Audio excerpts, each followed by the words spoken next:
So the topic that I chose was equitable access to technology. So what I decided to do was I think that it's important for people to know about a lot of different types of technology that are available for teachers. And I have used several in the past, and I asked my students which ones their favorites were that we use in the classroom this year, and decided to create a site on my Canvas page that I could share that with others. So they would click on the link to go to the tech support page, tech support page. Then they would click on tech ideas. And the way that I have it on there for people is they can click on these 5 were the top 5 that my students like to use. Each of these is linked, each of these images is linked to the specific website that they matched with. So a teacher could click on this and have some time to explore with themselves what that website is. And also, I encourage them to ask me questions as well with how I use it in my classroom.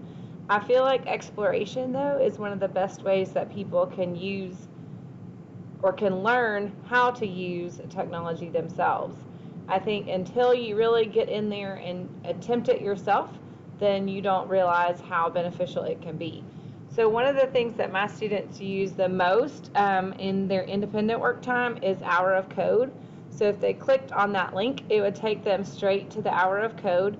It gives them all these options of different things that students can do on Hour of Code.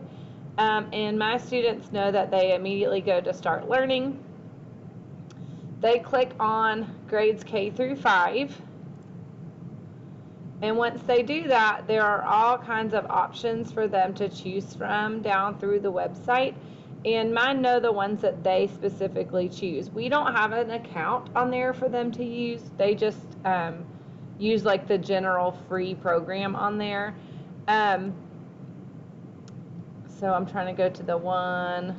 So most of them go to this little section right here that says Hour of Code.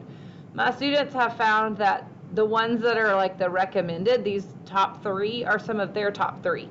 Dance Party is definitely their favorite. So if they click on it, it takes them to the actual game or activity where they can do, it teaches them how to do the coding, and then they go in there and it walks them through a tutorial of how to do some coding.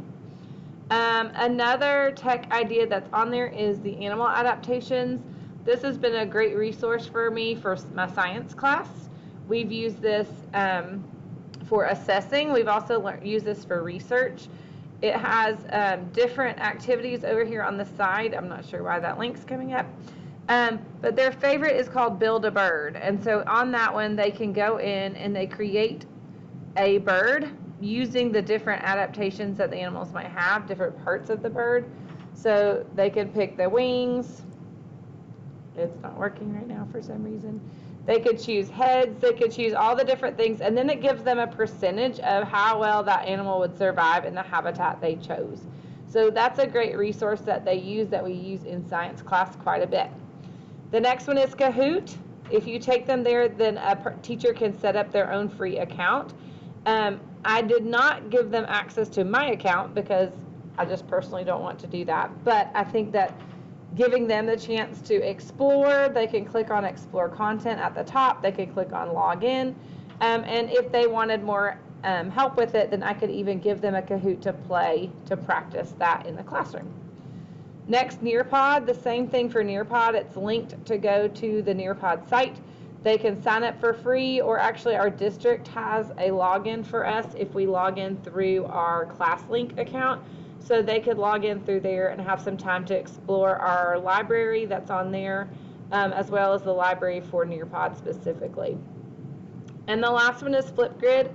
Flipgrid is also free, that they can create a login and join and have students create videos to showcase what they've learned in their classroom.